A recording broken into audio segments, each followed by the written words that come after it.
Alzheimer's disease is becoming very common, not just in the country, but across the world.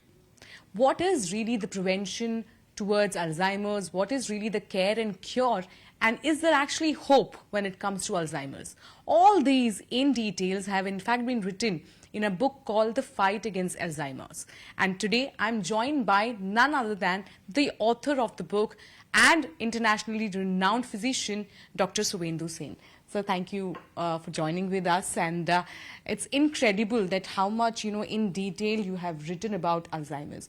I want to, in fact, start by asking that, of course, the book one has to read, but if you could, our viewers could know some of the snippets, some of the basic understandings. I want to start by asking that what is really Alzheimer's, and is it actually becoming common? Has there been research and studies that has been done?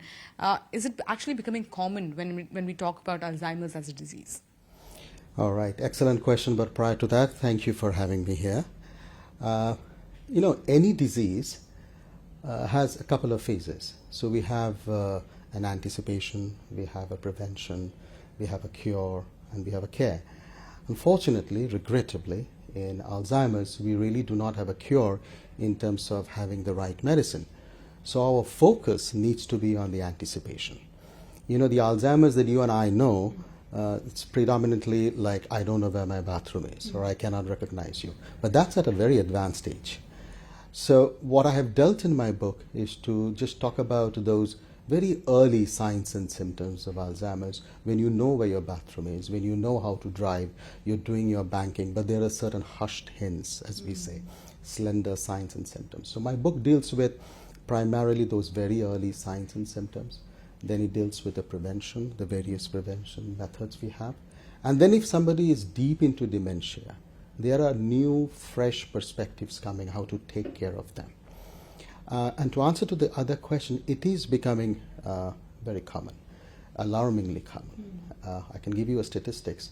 According to statistics, 55 million of us globally have the Alzheimer's. Now that is a gross underestimation because we really do not have the diagnostic tools to capture early stages of Alzheimer's. So that 55 million could be a billion, if not more.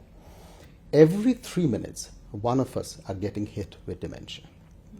So it is really a global disaster that is waiting to happen. And what makes it even more alarming is the fact that we have just come out of a pandemic, COVID. Unlike COVID, unlike, let's say, HIV, unlike any other disease, it comes from outside, right? There's a bacteria, there is a virus, but Alzheimer's is all within. So it's almost like inherent. It doesn't flaunt. It just crumbles our soul from inside. That makes it a very deceptive disease, where we continue leading a normal life, and yet we are kind of like an undercover Alzheimer's, till we hit the ceiling, and then I don't know where the bathroom is.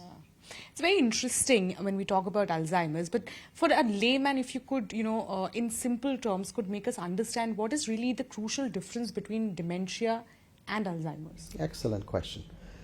Alzheimer's as such is not a disease.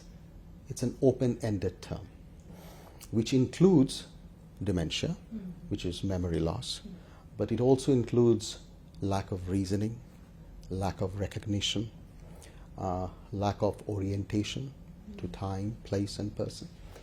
So this is the broadest disease that we have come across, where it is not just dementia, it's a type of dementia which is much more than just a loss of memory. And we are realizing it every day. To be honest with you, the repertoire of Alzheimer's is ever increasing. We are still learning. So, which is, to be honest with you, that's the biggest challenge. Because it is not just about memory loss or just dementia. It is also about my inability to recognize you as you, and then no sense of reasoning or orientation. So it's not one particular center in the brain that is switched off, and you give a one-line prescription and you can switch it on. So it's coming from various, facets of the brain.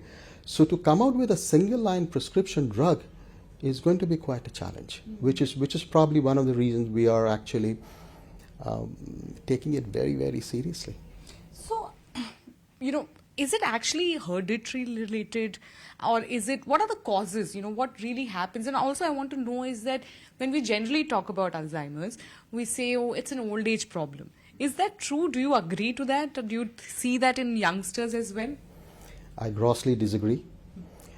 In the sense, not with you, with our, our present day concept. It's caught in an advanced age. It's caught in an advanced age, right? That I don't know where the bathroom is. So that becomes 75 plus. But remember, I was just telling you that it starts with some very hushed hints, and those hushed hints takes place 20 years before. So basically, Alzheimer's is not an old age disease. It starts when you're in the 50s, and to be honest with you, the first documented patient of Alzheimer's, Augustus Ditter, she was diagnosed with Alzheimer's by Dr. Alzheimer's when she was only 51. Right? So it can actually, it starts in the 50s actually, and then it traverses slowly, and then it becomes advanced, and it comes to our attention, and then I'm 75 or 80. So it's certainly not a disease of the old age. It starts quite early. Can you blame the hereditary? Can it be because of it's running in the family? Can it be said like that? A part of it can be. Like if I have the Alzheimer's, if I have the genes and I'm getting it at a very young age, then there is a possibility that it can be transmitted to my next generations. But a lot of Alzheimer's is just starting just like that, without having any hereditary background. Like you said, usually when we reach a certain age, 70, 75, then of course the issue becomes where's the washroom, who are you, that becomes an issue. But when we talk about a 50-year-old, like you mentioned, that it becomes the symptoms are very evident early. What are these symptoms? If you could tell us the common day-to-day symptoms that can one observe. There are a couple of them which I've dealt in details in my book, but here I'll just bring up one or two of them. We say that very casually though, that there's a growing evidence of research which tells us that Alzheimer's actually in the very young age starts off in the bathroom. Because quite like COVID, which takes away our sense of smell, the beginning of Alzheimer's actually can be our loss of smell. So we say that when you're in the bathroom and you have your favorite body lotion and you know the fragrance, but if you have lost it, then you should be concerned. It does not mean that it is Alzheimer's, but this is one of the contributory factors. That's one aspect. The other aspect would be the loss of words, and I'll explain that to you. The same gentleman who would say that I would like to have an omelette, a porridge, a toast with butter, an orange juice and coffee. Let's say that's a heavy breakfast. But somebody who says all of these, he gradually, subconsciously loses those words and he says, I like to have breakfast. Now that's a perfectly legitimate word. It escapes the attention of the family. To the family, it's a normal word. It's just breakfast. But that is the beginning of Alzheimer's, where you miss out the details. And you come up with a term, which is a very common term, which is breakfast. And that takes place at a time when you know where your bathroom is, when you know how to do your banking, when you know how to drive and everything. Those faculties get hit very early. And they realize that. Deep down, an Alzheimer's patient would understand that they don't understand. And they cover it up. Because it's a tremendous compromise with life. And they cover it up with words that are even more common. And they continue with their life. But then during that time, every day is like a diamond. So our hope, which is a lot in my book, the hope is to catch them early and kind of nip it in the bud. If you catch those patients, which could be, including me, any one of us, then those medications which are not working now might work then. I just want to cite a personal example so that it could be easy for our viewers as well. My mother is 60-year-old, and like you mentioned, there are certain vocab or words that she can't remember. There are certain words that she keeps forgetting, and deep down, she keeps telling me that I'm forgetting. So can that be like an onset, a symptom that one needs to be taken seriously? Absolutely. Absolutely. This is the message that we want to give it to the community. See, when it comes to Alzheimer's, because it's such a colossal disease, the doctor has to be the family member. because they are the first ones, and I'm so happy that you picked it up so early. Now we can turn the clock back. Now we can have meditation. Now we can have music. Now we can have art. These are the areas which are untouched by Alzheimer's. Right? Go ahead. So what are the basic care that you mentioned that we can start the medication, but what is really the basic care and cure that you have mentioned in your book, if you could tell us in basic words? See, in terms of the preventive methods, I can only for sure tell you the preventive methods if I know the risk factors. Now again, regrettably, we are not sure about the risk factors. It's still evolving. Now, we say sometimes it could be obesity, it could be high blood pressure, it could be diabetes, but there are millions of diabetic patients who do not have Alzheimer's. So conclusively, we cannot say that those are the risk factors. However, there's one risk factor that we have nailed down, and we think, and I'm going to sound a little holistic, stress. And I'm not saying this from an emotional point of view. There has been major research work which actually has shown that those exact areas of the brain that gets affected in Alzheimer's are the areas of the brain that gets affected by stress. So now we belong to a society where we are compelled to stress. The companies, in fact, they promote that you should be on your toes all the time, which means that you should be stressed out. This is something that we need to take it seriously. We need to de-stress ourselves. The good old karma word comes here. Now, in terms of the preventive methods, certain centers of the brain are actually preserved in Alzheimer's, and we got to hold on to them. One of them is music. The other is art. Now, when I say art, you don't have to play the violin to be creative or the cello to be creative. There's creativity at every corner. Somebody just might want to just, knit the woolen sweater or do gardening. That's creativity too.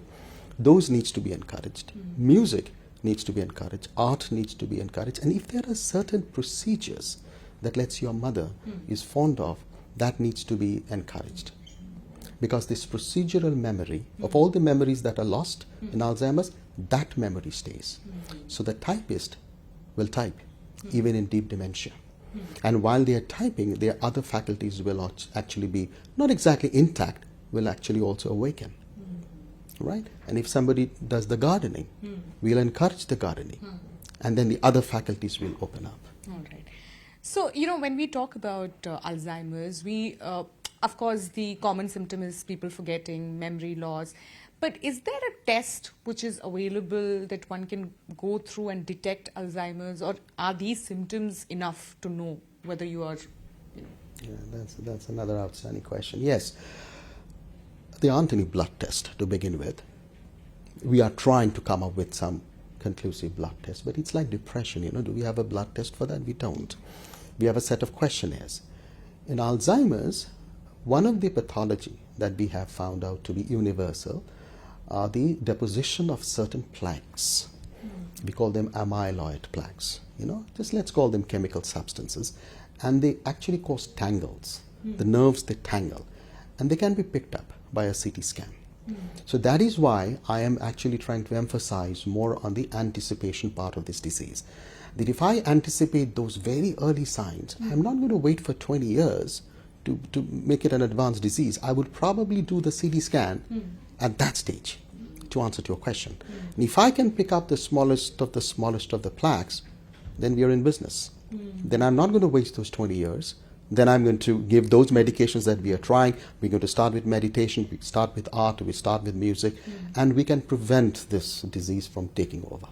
Are there any new treatments for Alzheimer's in the world right now? Well, I would have to disappoint you. There are certain medications that we have been trying, the world has been trying. They are approved, but they conclusively show that they don't cure. There are small trials which are actually showing that it can actually prevent it from becoming more advanced, but these are very small trials. We are still scratching the surface. That being said, there are a lot of cognitive therapies, if I may say, that we are doing. And if I may, I'll just share something with you which is less than a minute. There's a nursing home in Germany, in Munich, for Alzheimer's patients. And you and I, we all know that Alzheimer's patients, they tend to wander away because they lose their way, they get lost. It's a very common thing. It happened to my grandmother also. And But there, in front of the nursing home, they have a bus stand. And in that bus stand, no bus comes. But you and I know that bus stands have a very special place in our heart. Either you're running away from the rain, or you're waiting for your special person, or your child, the school bus comes. And so bus stands are very important things. So they have that bus stand, and all these beautiful Alzheimer patients, they go and they quietly sit side by side in the bus stands, and not even one will cross the street and wander away, because they're all submerged in their memories of running away from the rain, waiting for the special person, for the child to get into the school bus. So these are wonderful, very cute, humanistic perspectives that are coming up, which we all need to be aware of them. They are as good as a medicine, actually. If I could focus, of course, you spoke about such a beautiful thing that they have done in Germany.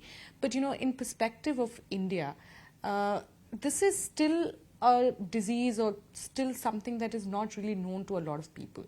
What can be done with Indian perspective when it comes to Alzheimer's? Awareness. We need to talk about it. We need to talk about the things that are hopeful. And when I say hope, I don't mean emotional hope. Emotional hope is not sustainable. I mean hope based on science. That needs to be discussed. Whatever you and I were discussing, that what are the centers that are preserved in Alzheimer's? Forget about the ones that we have lost. The center of art is there. The center of music is there. The center of procedure is there. There's a very important center that is preserved in an Alzheimer's patient. That's dignity. Okay? They have the sense of dignity. They cannot express it. So if we do not respect them, then there's no treatment. Nothing is going to work. We have to give them the dignity that they deserve. They smile not as a reflection of happiness. They smile because of their dignity, because they understand that they don't understand, and they cover it up with this beautiful smile. So they need to be given, that should be the point of entry, to understand that dignity needs to be given to them. So to answer to your question, we need more workshops, more awareness, more discussions where family members are included. I tell this to everyone, that the doctor in an Alzheimer's patient is a family member, not me. They are the ones who is going to pick up the early signs and symptoms. What is your, my last question, what is your message to the people out there who might be on the onset of Alzheimer's, are already suffering? What is your one message to them? That there is hope at every corner. I tell everybody, Alzheimer's is not a solitary disease. It's a family situation. And we have to address this with courage, with compassion, and with positive attitude. When it comes to Alzheimer's, science and arts must walk hand in hand. Cure and care must walk hand in hand. Love and respect must walk hand in hand. Right. Thank you so much, Dr. Shuvendu Sen. He has in fact answered all our questions to have this understanding of what really Alzheimer's is. And if you want to read in detail, you can absolutely grab the copy of the book that has already been released, and it is out in the market.